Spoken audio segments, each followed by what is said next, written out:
Olá, sejam todos bem-vindos. Mais um episódio do MDM Talkings. Hoje eu estou aqui com a Isis Lima, a nossa convidada especialíssima. Até que enfim, né?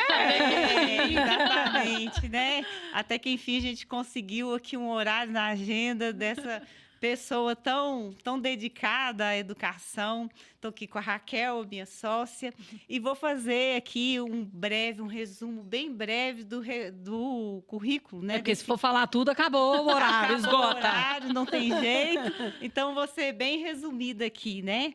Isis Lima é doutora e mestre em neurociência e neurobiologia pela UFMG. Doutora pelo Cefet, Minas Gerais, em Estudos de Linguagem e Tecnologia Digital, coordenadora geral do Núcleo de Atenção Especializada da Rede Batista de Educação. É tudo isso e muito mais, tá, gente? Não dá para trazer tudo aqui. E, para começar, nós vamos ouvir a história, né? Sim. Como que ela entrou nessa área da educação. Tudo bem, pessoal? Tudo bem, Tudo Raquel? Tudo bem, jóia. Maria? Prazer, viu, Prazer estar Isis? aqui. Uma Agradeço honra a pra gente. gentileza, né, de confiarem no meu trabalho, a gentileza pelo convite. E eu aprendo também muito com vocês, né? Já tivemos alguns contatos e para mim é uma honra estar aqui. Muito obrigada, viu? Saiba que é o primeiro, mas não o último, tá? E tá então cheio tá de bom. testemunho vindo. É uma série. É uma série. Primeiro episódio. Tá bom, temporada 1, primeiro episódio. Isso. Tá joia. Mas eu agradeço a confiança, né? É uma honra para mim poder falar um pouco de algo que me move, que é a minha paixão, que é a minha vida. E desde a infância, né? Você me falou um pouco do meu currículo, a formação acadêmica, mas a Isis é muito além disso, com certeza. Com certeza. Então, a minha paixão pela educação vem lá da tenra idade. A minha mãe é uma professora aposentada da Rede Municipal de Belo Horizonte, uma mulher aguerrida que sustentou a mim e a minha irmã. Então, graças ao trabalho com a educação, essa mulher, a minha mãe, hoje ainda viva, né, já uma senhora aposentada, curtindo netos agora, Maravilha. ela, desde muito jovem, tinha que nos suprir a casa e, ao mesmo tempo, tinha que levar a gente para a escola, muitas vezes, com ela, porque nós não tínhamos com quem ficar, com quem deixar, e aí eu fui crescendo nesse ambiente.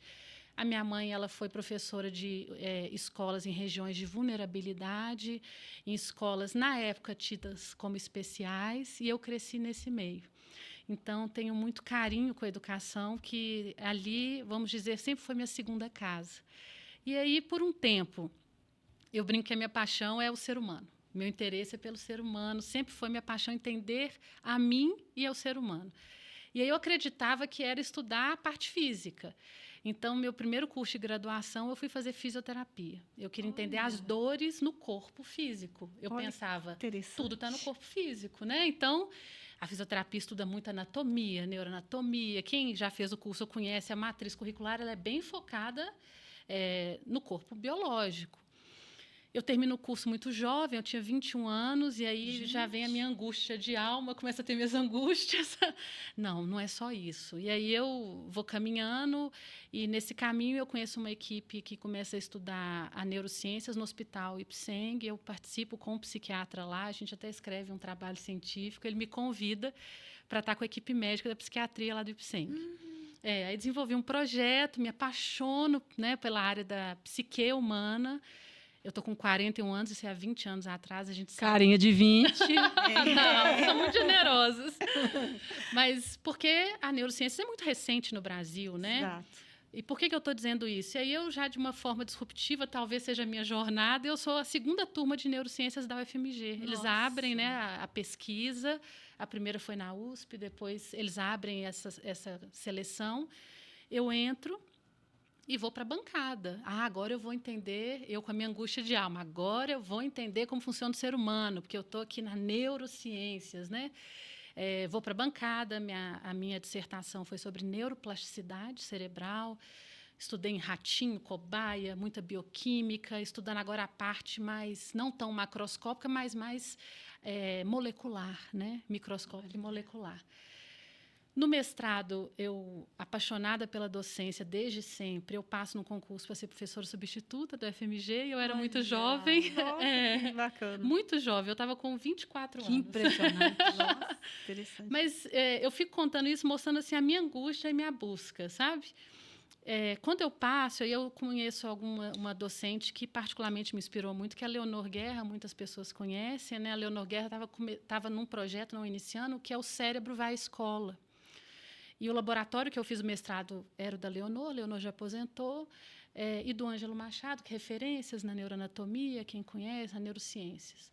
E aí eu começo a ver a Leonor fazendo essa ponte com a sociedade, daquilo que estava encastelado na pesquisa, indo para a sociedade. Isso move meu coração.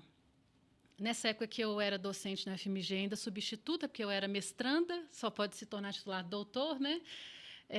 Eu tive um monitor, esse monitor me presenteia com uma Bíblia, eu conheço um outro universo, descortina um outro universo.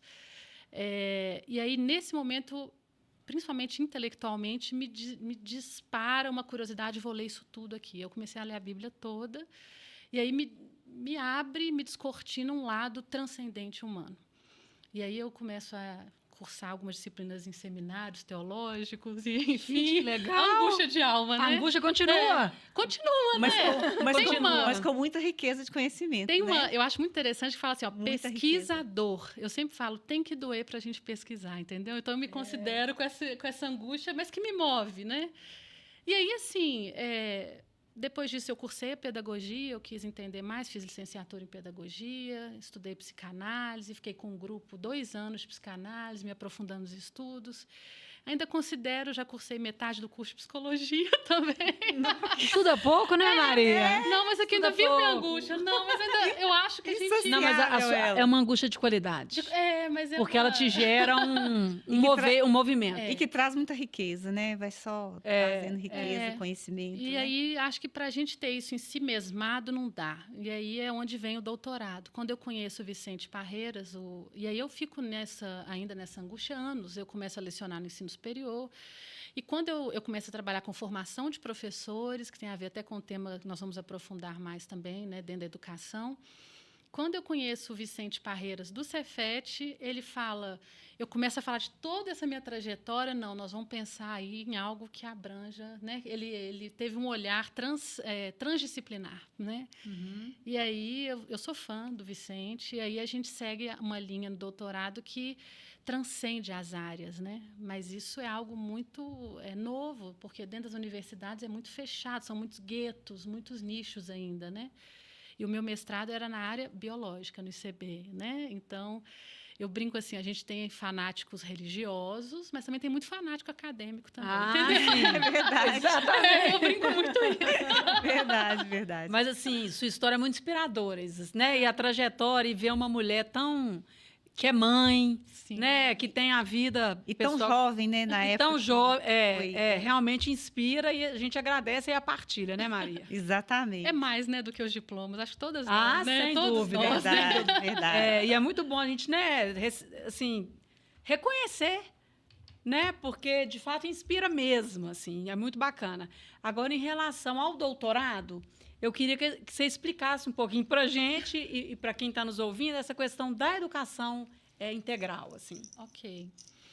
Então, assim, né, até a última pontuação do meu currículo, hoje eu estou como coordenadora ali do Núcleo de Atenção Especializada na Rede Batista. Eu recebo esse chamado, esse desafio do professor Valceni Braga, né, quem eu respeito muito, lá ainda era parte do Conselho Nacional de Educação. Ele me convida para integrar a Rede Batista de Educação. O meu contato com a educação básica sempre foi como formadora de docentes.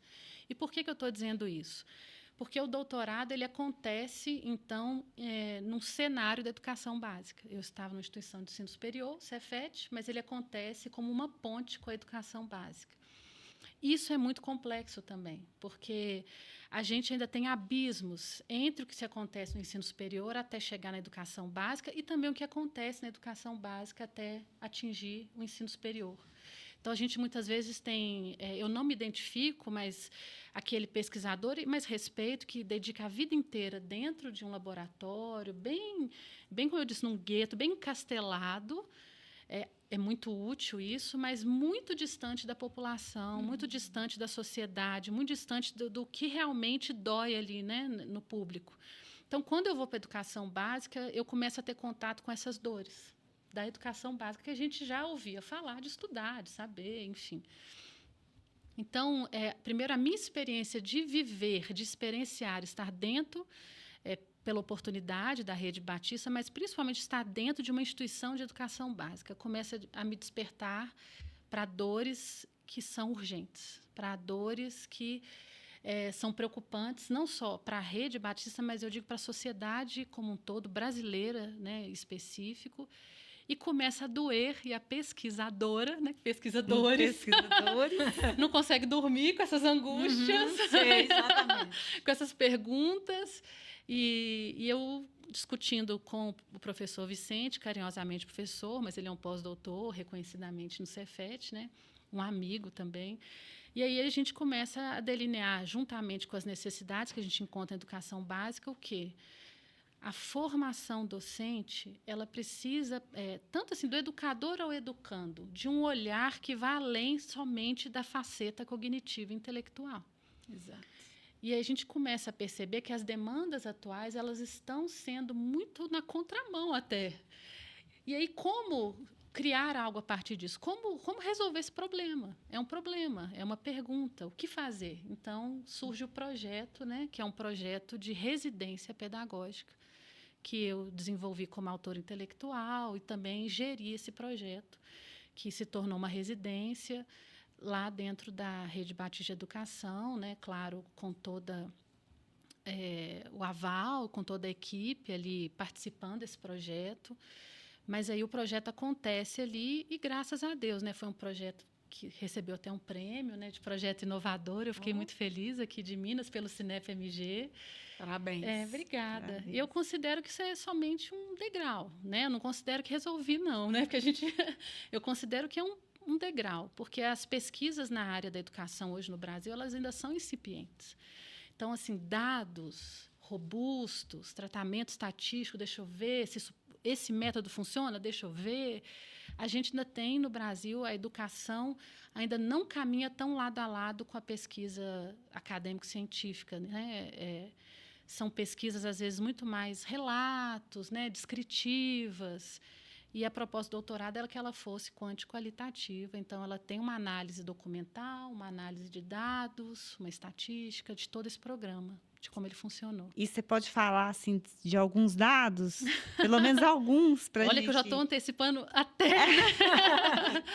O que você, né? O que você puder, claro. Claro. Então, assim, alguns dados que eu acho interessante é a gente pensar com essa temática da educação integral, né? Como a educação integral é esse grande tema, né? E aí, como fazer com que, primeiramente, como tornar a educação integral palatável, como que ela chega, como educar verdadeiramente um ser humano, como todos nós somos, que tem necessidades que vão além de conteúdos fragmentados, de frases soltas, de partilha, né, desse conteúdo. A gente, né, eu falo a gente, eu não sei se todos que estão ouvindo pensam assim, mas eu fui educada assim, inclusive num colégio de muito renome aqui em Belo Horizonte, né? Eu formei no Marista Dom Silvério, minha educação básica, agradeço muito. Mas lá, como a maioria das escolas, era assim, aula de português. Fecha o caderno de matemática não tem nada a ver com português. Exato. Guarda isso aí, tem nada a ver. O que você está mexendo nesse material? E são linguagens. Como não tem? É isso que eu falo. Está tudo interligado. Como não? Tá então, tudo interligado. a gente foi programado, a gente foi enquadrado desde a nossa tenra infância, domesticado. Alguns trabalhos mostram que os primeiros 10 anos de escolarização no Brasil reduzem 80% o pensamento divergente de um ser humano. Meu Deus. Os 10 primeiros anos, eles são cruciais para reduzir o pensamento divergente em 80%. E aí o pensamento divergente, esse pensamento complexo, tão lindo, né, do que nós somos. Nossa. E aí a gente vai sendo, então, mutila, né? Mutilado. É um termo forte, mas é isso. Mas dói. Obrigada, não durma essa noite. Me gerou uma nova angústia. Vamos pesquisar essa vamos. Aí, dá sua pesquisa. Mas, então, Quando surge essa ideia do programa, primeiramente era assim, o convite era para professores recém-formados, tá? Então já formados, e que eles experienciassem na pele passar por um processo pedagógico integral. E que eles vivenciariam isso na pele, uma imersão, para que depois eles pudessem entregar aquilo que eles têm. Porque, muitas vezes, a minha percepção é que como demandar do outro aquilo que nem ele se percebe. Ele nem se percebe assim, né? Ele se percebe totalmente cognitivista, totalmente racionalista. Como que ele vai olhar para o estudante dele e enxergar as demais necessidades do estudante? E estou falando isso defendendo os docentes, porque eu também vim desse... cobrar isso deles? Como que eu vou demandar algo que nem eu nunca experienciei, nunca vivi, não me ensinaram assim na faculdade? Você está imerso numa realidade que você tem que sair. Você foi formado assim, todo separado. Aula de português, todo guarda matemática. Agora é isso, não pode, né? Assim, então... e aí o programa surge nisso. Então, basicamente, é um programa, né, falando assim mais de como ele funcionou, né? Ele nesse momento ele está na análise final de dados, mas é um programa que era uma imersão. A proposta é que os residentes, a gente chamava de residentes mesmo, é baseado na residência médica o programa. Eles teriam uma preceptora, uma pedagoga experiente com um olhar integral, que seria um modelo de pedagoga para esses residentes. Concomitantemente, uma pós-graduação que eu desenhei com as disciplinas, eu desenhei a pós e os professores... Com todas essas disciplinas que formam a educação integral? Isso mesmo, mas gerando uma interseção. Então, por exemplo, todas as disciplinas, os docentes, assim, isso nunca aconteceria, assim, eu não posso nem dizer, porque assim, os docentes que toparam esse projeto da pós-graduação, em que eu era coordenadora, supervisora, são docentes que já têm essa visão. Isso. Mas foi difícil encontrar, porque a gente encontra currículos. Já estão catequizados. Né? Eu encontro muitos pós-doc, eu encontro muitos doutores. Mas, espera aí, eu falava, não é só um pós-doc, não é só um doutor. Eu preciso de um doutor, mas que ele entenda que um círculo, vamos pôr, dessa disciplina dele vai ser o conteúdo, né? Pragmático, a teoria. O outro, ele tem que entender que esse outro vai ser a parte psíquica também, entrelaçada. E o outro vai ser a técnica. E as interseções entre esses conjuntos é a transcendência. E no centro está a sua disciplina lá. Mas como é que eu vou tratar isso em letramento digital? Vamos trabalhar isso junto. Então, eu trabalhava com todos os professores como que a gente ia tratar essas abordagens em cada uma das disciplinas. Que espetáculo. Muito interessante. E durante 1 ano, os residentes cumpriam 4 horas numa escola base, com o olhar da preceptora. Todos os residentes são professores, certo? Recém-formados. Tá. Não precisa ter experiência nenhuma. Na verdade, é uma imersão, né? Eu gosto de passar assim, imersão. Uma imersão que eles vão absorver, ver o que serve e não serve para eles, né? Assim, nesse processo todo. Porque, na verdade, faculdade é mais raso, né? A verdadeira qualificação, ela vem da prática e da pós-graduação, dos aperfeiçoamentos. E a faculdade é assim, primeiro teoria, depois prática. A proposta é concomitante, teoria, prática, teoria, prática, teoria, prática, 100% dos dois. Exato. Então, não poderia ser primeiro teoria, depois prática. Por que isso não? Por que não? Porque é assim que vai funcionar. Desde o primeiro dia, vocês vão estar na sala de aula de uma professora mais experiente, vocês têm uma preceptora também, e vocês têm a parte acadêmica que estava comigo, gerindo essa parte toda, entendeu? Que experiência, então, né? Eu falo assim, que quando, às vezes, igual quando você vai trabalhar com uma pessoa que nunca trabalhou, às vezes é mais fácil, não é? Mais ensinar, né? ensinar certíssimo. do que você pegar aquela pessoa já viciada, que está ali fechada, que não quer flexibilizar nada, né? Então, se o copo está cheio, né? E, na verdade, esses profissionais mais assim rígidos, digamos assim, eles já vêm de uma formatação e de princípios e de certezas que é tão difícil a gente romper, né? Exato. Realmente, é muito difícil. Então, esses profissionais já mais rígidos, eles... Apesar de terem profissionais, assim, isso não tem a ver com os anos de experiência. Eu acho que tem a ver mais com a posição, mindset, né? Que é o mindset, a posição que eles se colocam mesmo. Exatamente. Né? Porque, por exemplo, juntamente no PREI, eu tive uma colega de trabalho que está nessa rede há 40 anos. Fantástica, cabeça aberta. Total. Eu falei, não tem a ver com a idade, com o tempo, tem a ver com como esse profissional o perfil se posiciona. É espetacular, né? Então, Né? caminhou assim. Fizemos várias avaliações antes, durante e depois, né? E foram fantásticos. Os resultados são os melhores possíveis. Pois é, agora você falando isso, me lembrou, Maria, do relatório que muito nos inspira, né?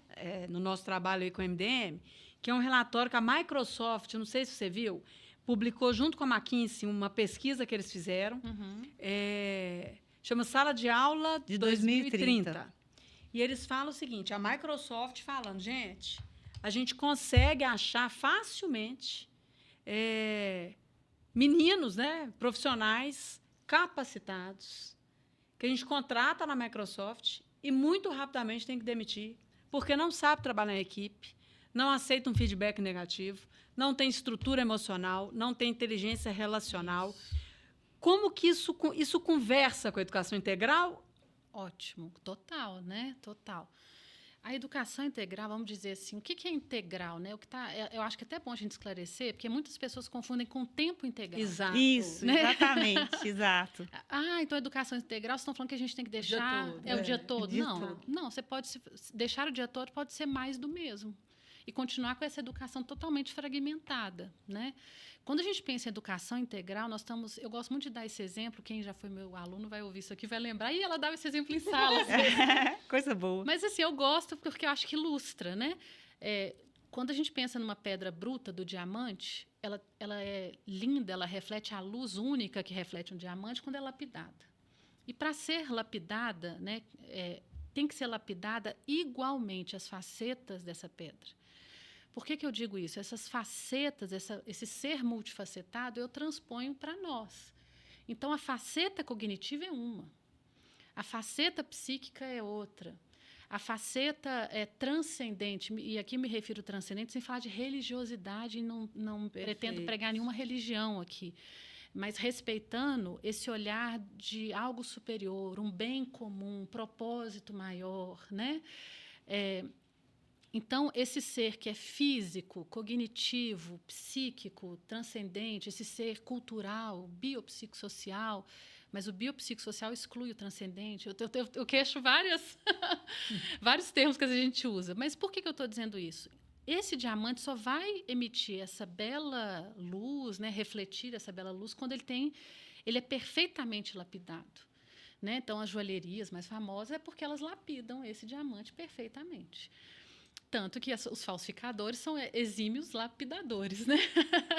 Porque parece o brilho, né? Pega uma pedra né? Então, eu faço essa transposição para a educação integral. Então, a educação integral seria essa lapidação. Uma lapidação que contempla de igual importância todas as facetas. Nenhuma em detrimento da outra, nenhuma mais que a outra, nenhuma mais importante que a outra. Elas precisam caminhar em conjunto para que possamos reluzir, né, e emitir essa luz única de cada um de nós. Então, assim, a educação integral ela é muito importante. Primeiro, esse olhar para si e para o próximo, né, e ela é extremamente importante para que eu consiga, como eu disse, levar isso para esse estudante, né, igual eu falo muito do educador ao educando. E aí a gente não vivencia isso, né? Estou falando assim, essa visão da educação integral. Mas aí continua me perguntando, eu estou aqui tentando lembrar o final, a gente vai falando. Não, eu estava falando dessa questão do relatório da Microsoft. Do relatório da Microsoft. Falando do mercado. É como se o mercado de trabalho estivesse gritando para as escolas. Gente, pelo amor de Deus, mude alguma coisa. Não está chegando. Não está chegando aqui, está faltando. E agora já, né? Então, assim. Precisa de desenvolvimento de novas competências. Tem alguma coisa errada, né? E não está chegando, não é só na área tecnológica. Então, assim, nós estamos dizendo que existe um gap. Um gap entre mercado de trabalho e o que a educação integra. E a lei mostra que a escolarização é um processo de formação também para o mercado, né? Exatamente. Não é somente um processo de escolarização sem um fim, né? Sim, concordo com vocês, concordo com o relatório da Microsoft, como eu acho que se todas as empresas de qualquer área fizessem um relatório, elas iam dizer isso hoje. Não estou recebendo, não vejo esse funcionário, né, que eu gostaria que tivesse. E aí eu acho que na hora que você, expandindo um pouco mais assim, a sua pergunta, na hora que a gente passa por esse processo de educação integral, que eu enxergo as minhas necessidades, as necessidades do outro, eu passo a ter um olhar de maior importância para alguns fatores que, por muito tempo, foram tidos de menor importância. Eu gosto muito de dar um outro exemplo. Eu dei aula um tempo para medicina, não foi no FMG, foi em outra universidade particular. E o curso de medicina, como a formação médica no Brasil já mudou muito, ela é muito cartesiana. Então, é muito comum a gente... mas isso não acontece, isso não é assim. Todo mundo entende que a gente é ser psíquico, todo mundo entende. Entende, mas não observa como a gente vive tratando isso de menor importância. Você vai num médico, você está com dor de estômago. Você vai no médico, ele vai falar, vamos, palpa, Omeprazol. ou então uma endoscopia. Vão olhar dentro, quero olhar sua biologia. Ele olha lá dentro de você. Quando sai o resultado da endoscopia, ele olha e às vezes fala assim, eu vou te passar aqui um remedinho, não é nada não. Vai ver emocional, não é nada não. Exatamente. O que ele está te passando? Ele está te passando que essa faceta coisa não é de nada, menor não, importância. É de menor importância. Não tem problema. E é né? Eu tô achando sacanagem, acho que você deu um spoiler, porque meu Ou é não totalmente sabia, o não. estômago. Mas é que é muito comum, né? A manifestação nossa do sistema nervoso, tanto gastrointestinal quanto na pele, é muito comum. Não, fica tranquila, relaxa, emocional, vai relaxa. ser emocional, não é nada não, emocional. Mas espera aí, o É emocional o não que é nada é. não? Olha, interessante a conexão, porque antes do podcast, eu e a Kel, a gente veio comentando que a mente mente, você já deve ter... Mas o corpo não mente. Isso. E nem cai na mentira. Exatamente. Isso mesmo. E aí a gente olha só, e a gente nem sabia que ia surgir esse assunto aqui. Que bom! Né? Sinergia. Assim, a gente se identificou muito, né? Acho que a gente tem os mesmos Muito. propósitos, mesmo sendo áreas distintas, né? E eu acredito muito nisso. Eu acho que nós estamos vivendo um processo de transição como humanidade. Vocês perguntaram da tese, mas só um comentário breve, né? Eu falo muito dessa capacitação na educação integral, tudo, para a sociedade 5.0. Então, esse conceito não é meu, mas se fala já da sociedade 5.0, seria a tecnologia digital, o ser humano no centro da tecnologia, da transformação digital. Então, essa tecnologia digital serve para quê? Eu estou vendo pessoas perguntando mais sobre isso. É para o bem da humanidade? Será que a gente deve... Pessoas se questionando até que ponto, né? Eu tenho acompanhado algumas lives, alguns podcasts, assim, até que ponto que eu devo... Será que meu filho tem que ter contato com tudo? Então, assim, eu acho interessante, porque a gente já está começando a refletir que há pouco tempo atrás, quando surgiu isso, foi meio desenfreado mesmo. Sem dúvida. Totalmente desenfreado, né? Eu não fui educada em nada de letramento digital. Acho que vocês também não. Também não. Foi assim, usa o tanto que você quiser, faz o que você quiser, vai entrando aí no que você quiser, se vira. Exatamente. Agora, a gente já começa a falar de letramento digital, a gente já começa a falar... Então, assim, a sociedade 5.0, ela fala que a tecnologia digital ela vem para potencializar a nossa humanidade. O que é humano, o que é único. Então, eu tô observando um pouco, porque geralmente quando vem essas polarizações muito grandes, eu percebo um pouco isso na história humana. Vem alguns rebotes, sabe? Vem um movimento contrário, começa a vir um movimento, às vezes até extremado, né? Acho que é para deslocar dessa polarização, um movimento extremado, tipo assim, zero, nenhuma tecnologia, eu vou para o meio do mato. Né? Mas eu entendo esse movimento para soltar, para depois... Às vezes, uma integração. Isso, uma integração. Engraçado você falando isso, eu lembrei de uma... Já que você gosta de psicanálise, o Jorge Fops, que é um psicanalista. Sim. Ele olha muito para o século XXI, então, assim, é muito bacana as abordagens. Muito aplicada. Muito aplicada, e ele fala algo do tipo... Em terra de inteligência artificial, quem tem humanidade é rei. Legal. Então, eu acho que isso vai ao encontro dessa questão da educação integral. Porque, assim, e também não é excluir a inteligência artificial. Não. É uma coisa integrada, Isso. mas que também não vai excluir essas outras... É o ser humano no centro da transformação. Isso, então, eu queria ver, assim, Isso. como é que você vê, porque a inteligência artificial, ela está aí para ficar. Não vai mais embora, né? Não tem nem como. deve. Assim, De jeito nenhum. Eu não vivo esse romantismo, Também, né? Do tipo assim, eu tenho filhos, né? Você comentou. Então, assim, eles são zero. Não são. Eu tento... Nós estamos em outro contexto, né? Mas eu procuro tentar ensiná-los, a educá-los a usar. A ter um olhar para aquilo que é simulado, que é mentira. Olha, você reparou isso? Será que está no Google? É tudo verdade? Estou dando um exemplo. Isso que eu fico me perguntando. A educação integral, talvez ela ajude até nesse com olhar certeza. crítico para essa manada. Isso, total. Não é? Total. Não, Porque a gente nem isso é ensinado. A gente você vai na manada. vai na manada. A não questionar, né? Pra você despertar e falar, gente, deixa eu ver o que eu penso, o que eu quero.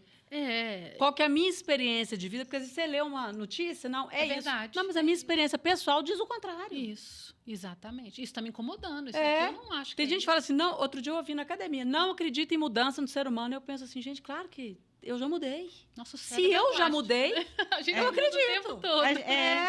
Cada fase da vida a gente é uma pessoa. A cada Né? momento, na verdade, a cada noite. Toda noite a gente tem uma remodelação dos nossos É toda neurônios. noite? Toda noite. Amanhã você já não sou a mesma, biologicamente. Eu também não. Que bom, né? Assim, né? que Não. bom. Sempre renovar, né? Sempre. Mas sempre. então a educação integral, ela comunica, né? Com a... A educação integral, como eu disse, esse grande tema que a gente pode aplicar em diversas áreas, né? Uhum. No caso do projeto de doutorado, tudo foi aplicado diretamente na educação básica. Na verdade, foi na educação superior com o propósito de atingir a educação básica.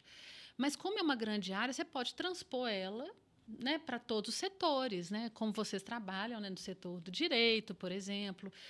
Porque esse é um olhar que o ser humano ele passa pela educação, por aprender em todas essas facetas. Aprender como? Quando a gente fala lá da educação básica ou superior, a gente pensa numa pedagogia integral. Como é que isso funciona no ambiente da tecnologia digital? Você falou uma coisa interessante, porque o PREI, né, que foi o Programa de Pós-Graduação e Residência Docente em Educação Integral, ele acontece de forma híbrida. Ele acontece parte virtual, porque foi nível nacional. Eu tinha residentes, por exemplo, em Manaus. Olha. Então, ele acontece parte híbrida e parte presencial. Então, a gente tinha encontros presenciais, a gente tinha plataforma síncrona e assíncrona, a gente tinha, ou seja, aulas ao vivo, aulas gravadas, vídeos curtos, enfim, reuniões que aconteciam presencialmente, reuniões que aconteciam de forma online. Então, isso foi intencional também, para que eles vivenciassem esses ambientes, mas de forma humanizada. Olha. O mais humanizada possível, claro, Sim. né? Então, assim, desde como se portar nessa reunião online, contar com a preceptora, eu oriento a manter câmera aberta, olha para a câmera, não, você não vai ficar deitado, de tudo. Ficar sentado, Bacana, tudo. né? Desde Trabalhar isso. a gente precisa. Mas né? isso é um letramento Letra dentro ninguém- do ambiente digital. É de um todo- respeito com a... Mas a gente veio meio aos trancos, né? Como quando surge isso tudo aí, a pandemia exponenciou demais, né? Pressionou, né? Inclusive, Pressionou, até a e antecipação. cada um foi por tentativa e erro, cada um fazendo do seu jeito, cada um, né, assim, de certa forma. E existe uma forma cada vez mais humanizada de se fazer isso, né? Eu mesmo leciono em algumas pós-graduações que são online. Então, assim, eu crio estratégias de humanizar o máximo possível o processo, mesmo sendo uma pós-graduação online. Bacana. Então, eu crio estratégias junto, né? Assim, pensando que aqueles seres humanos que estão ali... Então, um exemplo, tá? Eu faço blocos. Eu dou aula, às vezes, o sábado inteiro. Começa às 8 da manhã, termina às 18, após, online. Nossa. Então, tem blocos. Eu faço blocos curtos, porque eu sei como funciona a neurobiologia. Então, eu não vou fazer blocos de 2 horas eu falando. Então, eu faço blocos de 15 minutos, eu exponho o tema. Agora, vocês vão abrir a câmera e vocês vão conversar comigo um pouco sobre esse tema. Olha. Aí, fiz 2 blocos de 30 minutos, nesses 15 e 15. Gente, deu. Agora, vocês vão fazer o seguinte, vocês vão levantar, fecha a câmera, vai todo mundo aí, vai tomar uma água, lavar o rosto, dar um abraço na família, volta para cá para a aula. Abraço. É assim, mas eu Mas faço por que 15 isso. minutos? É o máximo que a gente... Não, não é cabalístico, não. Tá, só para eu entender. Na verdade, tem alguns trabalhos, sim, tá? Um adulto, ele atinge um pico de atenção máxima 20 minutos. É o pico de atenção máxima. Isso é uma média, nós não somos todos iguais. Mas eu só consigo 5. Tá, então, hoje um adulto médio, ele atinge o pico de atenção 20 minutos. Depois ele começa a dispersar. Então, ele Ô, gente, então para, toma um café, depois daqui a pouco a gente... Daqui a pouco Vai, a gente lava o retorna, rosto. abraça a família Isso. e pode voltar. E geralmente, quando eu faço isso, os estudantes. Oi? Até acham que né? não estão ouvindo aquilo, entendeu? Assim, oi, professora? Eu falei, não, é isso mesmo. Eu estou pedindo para vocês levantarem. Eu também estou saindo daqui, ó. Vou dar um beijo no meu filho que está aqui. Não sei se vocês estão sozinhos. Caso estiver sozinho, dá uma deitada, estica as pernas, que vocês estão sentados há muito tempo. Olha. Aí é muito interessante que eles tomam um susto, né? Muitas vezes. Porque tu acostumado de ter. Fingir. Sem levantar. Você finge que Sem ensina, mexer. outro finge que aprende. Aham. Oi? Então, assim, eu estou dando um exemplo pequeno de aulas de pós-graduação que eu dei, como eu também passei isso dentro desse programa de residência, mas quando você olha e lembra o outro da humanidade dele, né, de tudo, dessas necessidades, Exatamente. isso mexe. Isso fala, peraí, é mesmo, eu preciso tomar uma água, eu preciso... Não, que bom esticar as pernas um pouquinho, né? Durante Gente, olha, um cuidado. É. Que a gente acha, né, que... Mas será, então? Aí eu fico pensando, será que... todo mundo vai falar isso, mas hoje a educação é uma carteira atrás da outra, é 4 horas de horário, 20 minutos de recreio. Uma criança, educação fundamental 1, ela fica 4 horas sentada e 20 minutos de recreio, né? Hoje o turno, vamos colocar assim. O que você acha? Eu acho ruim, eu acho péssimo. Como mudar isso? Não sei, eu tô nessa, tentando... Isis, muda, não é tão simples, porque vamos pensar assim, não é simplesmente mudar, tem todo um sistema. Eu costumo dizer, o sistema já está muito enraigado. Fixo, né? Mudar isso não é só... nós estamos conversando aqui, mas muitas famílias vão entender que não, está errado, tem que deixar uma carteira atrás da outra, tem que ser assim, que é assim que aprende. Então, eu acho que o Morin, Edgar Morin, é um dos teóricos, né, que eu gosto muito. Talvez vocês conheçam, mas ele fala muito sobre isso, sobre a cegueira, né, do conhecimento. Nós vivenciamos a cegueira do conhecimento, muitas especializações e ninguém integra nada com nada. Ele chama de cegueira do conhecimento. E o Edgar Morin fala, a mudança da educação acontecerá quando tiver a reforma do pensamento. Então, eu acredito que a gente ainda está quebrando algumas pedras, e acredito que, de certa forma, esse boom de tecnologia digital começa a fazer a gente refletir um pouco sobre essa fabricação, né? Esse conteudismo, essa coisa fabricada.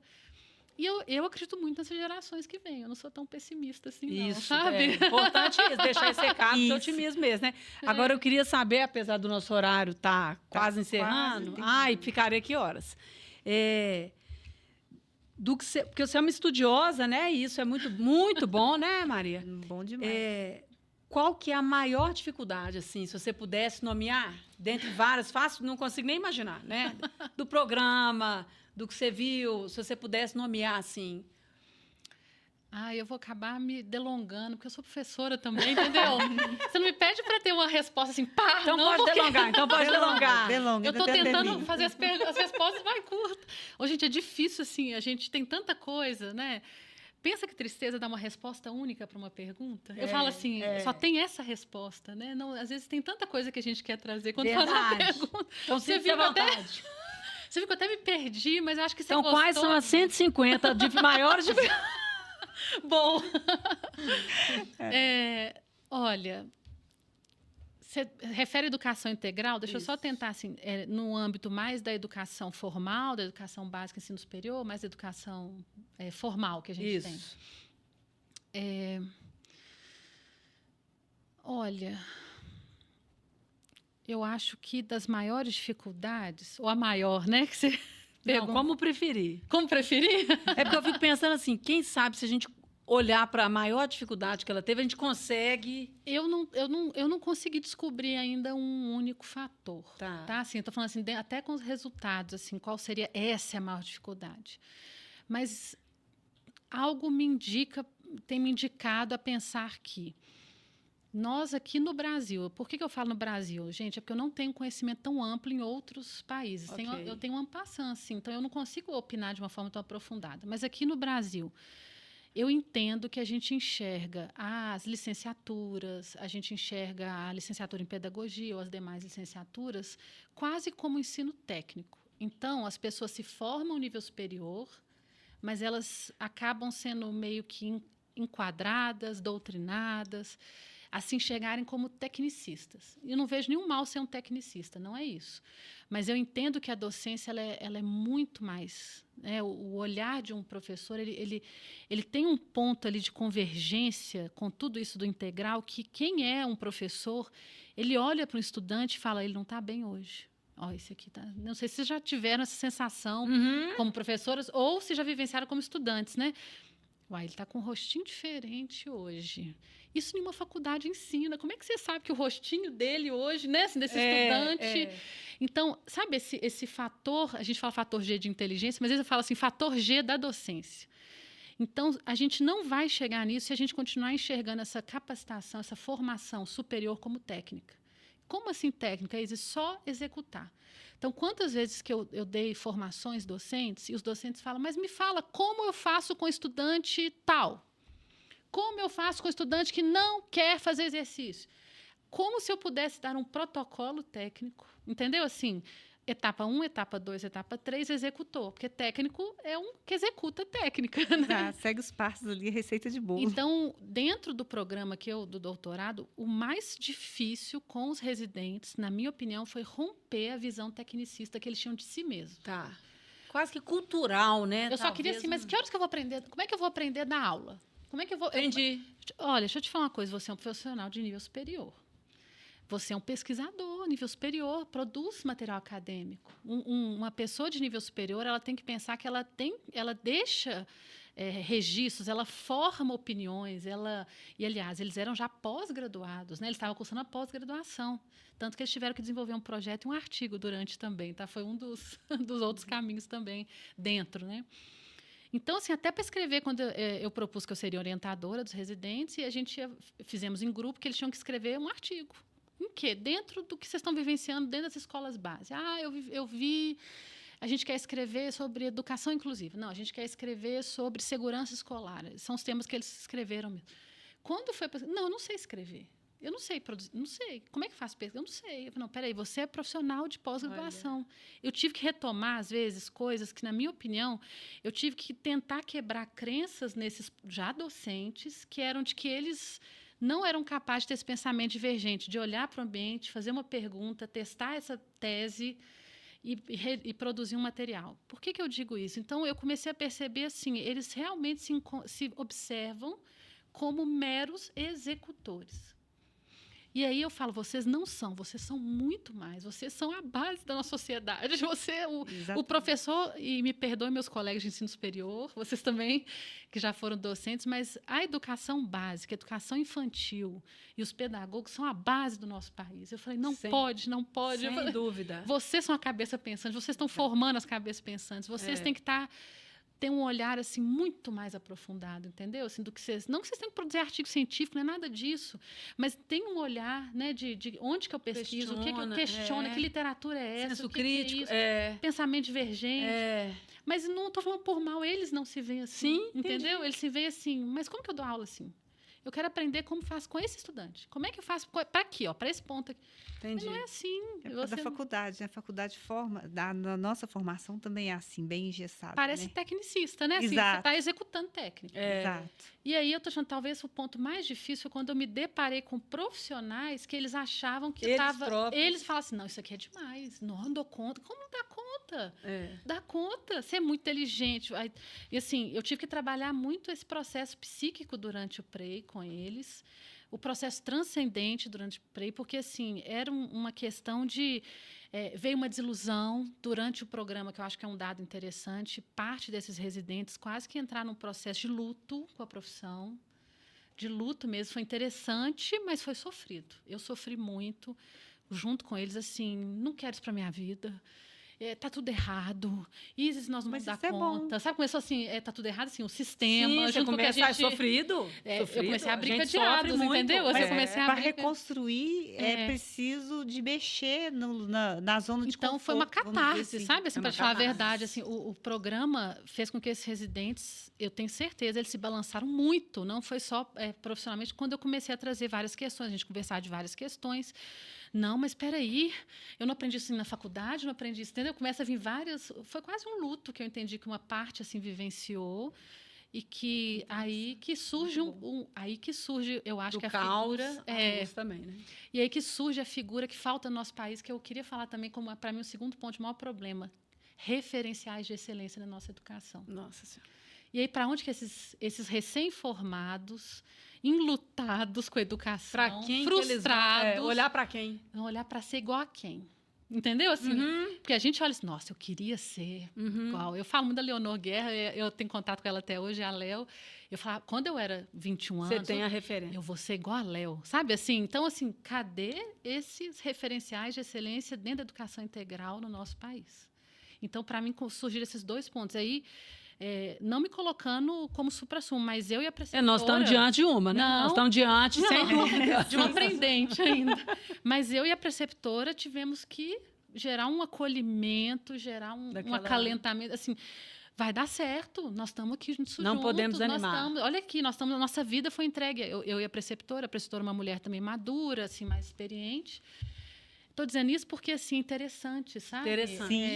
Então, para mim, os 2 maiores desafios, para quem que eu vou falar para esses estudantes mirarem para ser um professor, um educador? Para quem? Eu fiquei nesse dilema. Poxa. Para o Edgar Morin. Gente, o Edgar Morin é um pensador francês.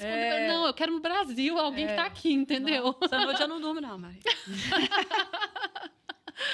Mas são as angústias que eu carrego, porque a gente termina uma tese, um doutorado, você não finda. Eu acho que você aumenta... A gente falou de uma frase, mas eu concordo, né? Da Melanie Klein.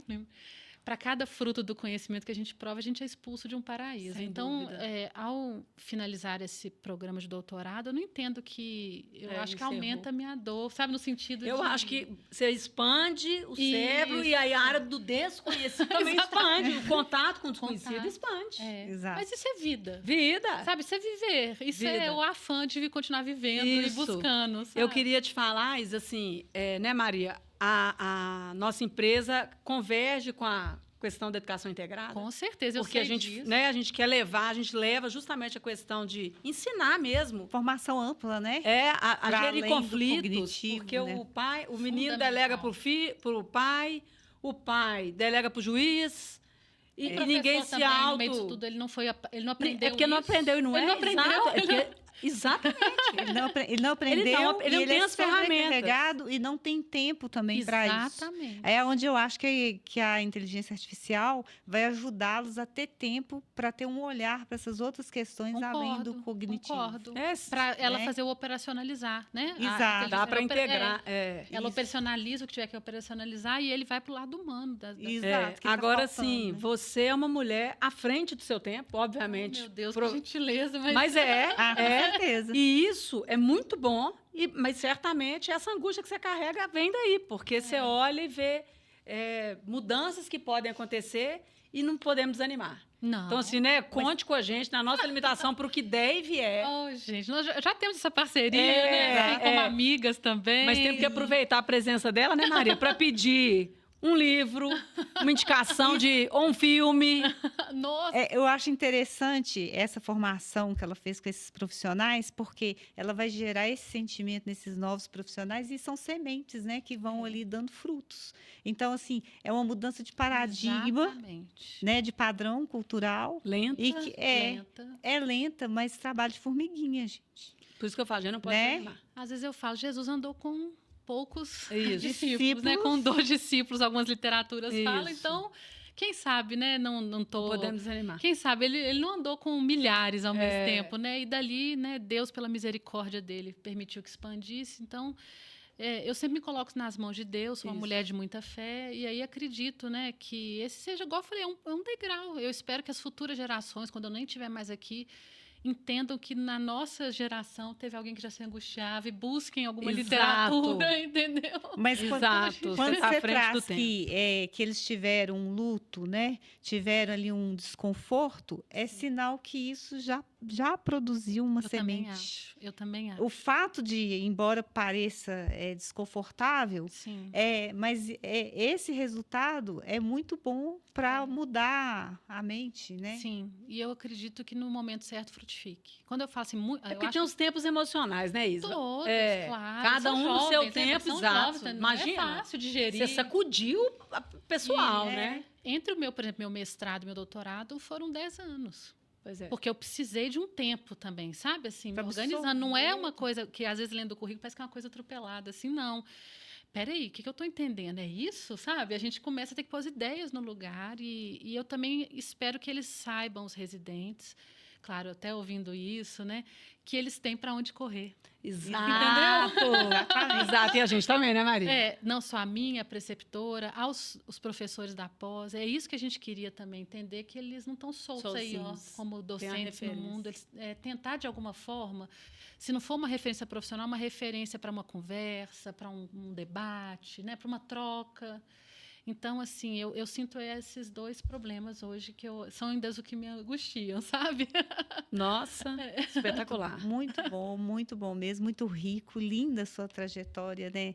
Como Ah. você entrou na educação, quanto o seu esforço, né? A sua busca, a sua sede incessante. Obrigada, obrigada. Foi muito bom mesmo.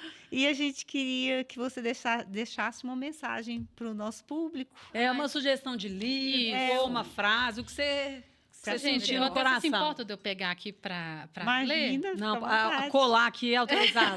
Não. Nem sempre é horrível, né?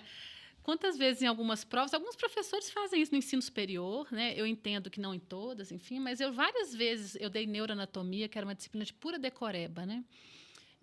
Aí na graduação. E aí os alunos morriam de medo da neuranato, é assim que chamam, que é saber o nome das estruturas todas.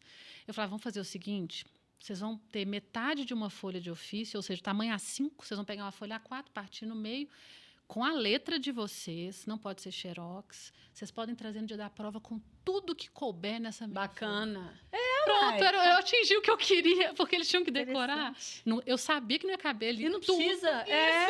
Aquilo diminuía o nível de estresse, aquilo diminuía. Espetacular. Assim, e ao mesmo tempo eu atingi o que E não era, está o à que- frente do tempo, não, viu, Maria? Ela acha que não. Ela acha que não. Você me lembrou que a minha filha faz medicina. Aham. E Então, tem- pergunta da neuroanato para ela. Isso, tem exatamente uma professora que faz isso. E sabe o que é interessante? Eu não consigo ler nada, porque a letra é desse tamanho. Ela arruma a estratégia dela, mas olha que Pra poder interessante. caber. Deixa cada Mas uma é com sua muito estratégia, né? pequenininho, mas é minúsculo, sabe? E aquela letrinha assim. Eu Ó, fico assim, mas aí na hora como da que é? prova, ela vai ter que saber onde que está localizado. Exato, Tô te falando estudou várias de qualquer questões. forma. Ela vai ter que gerar um mapa mental. Foi Então com a ela vai ter letra que estudar com a dela. letra dela. Foi com a letra Atingir o dela. objetivo, entendeu? De certa forma. Brilhante. Então pra quê, né? Tem coisas Copiaram de vocês. Não, gente, por favor, eu tô falando aqui para poder passar isso, Brilhante. que outras pessoas possam. Interessante. Eu vou ficar feliz. Eu queria muito deixar uma frase, né? A psicanálise é algo que realmente balança meu coração. A gente estava conversando um pouquinho aqui antes. Eu acho que eu não me vejo velhinha na frente da televisão. Não. Eu me vejo ainda nessa busca e a psicanálise para mim é um campo muito frutífero e ela conversa, né? Quando eu falo psicanálise, não estou falando especificamente só do Freud ou Lacan, mas de todos os psicanalistas. E, claro, como mulher, eu tenho uma admiração enorme pela Anísia da Silveira.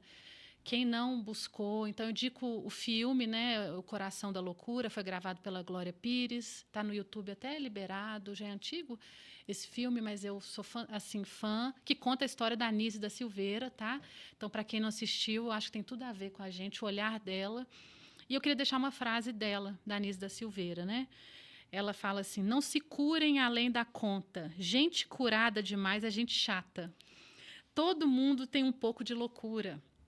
É necessário se espantar, se indignar e se contagiar. Só assim é possível mudar a realidade. Então, eu acho essa linda. E deixa um livro, né, que eu falei com vocês, né, se puder, porque Claro.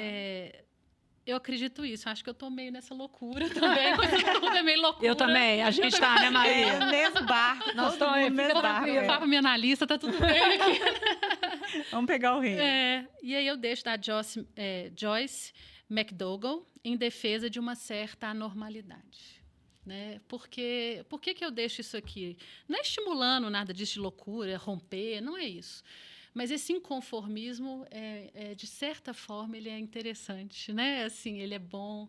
Como professor, eu prefiro o estudante que me questiona, que debate, todos nós, né? Do que não concordo, do que aquele estudante que está apático ali. Então, que a gente não vá tolher, né, isso uns nos outros e até em nós mesmos, e que cada um entenda um pouco essa loucura como esse despertar de um chamado ou de uma missão, né, também. Né? Oh, que lindo. Muito bom, muito bom. Nossa, Is, muito obrigada. Ai, gente, que gente Episódio legal. 1, brilhante. Isso, Temporada Vocês são muito generosas. Não, a gente é muito É, sincera. tem muita coisa boa pra gente conversar ainda, né? Ai, Então, obrigada. muito obrigada mais uma vez, né?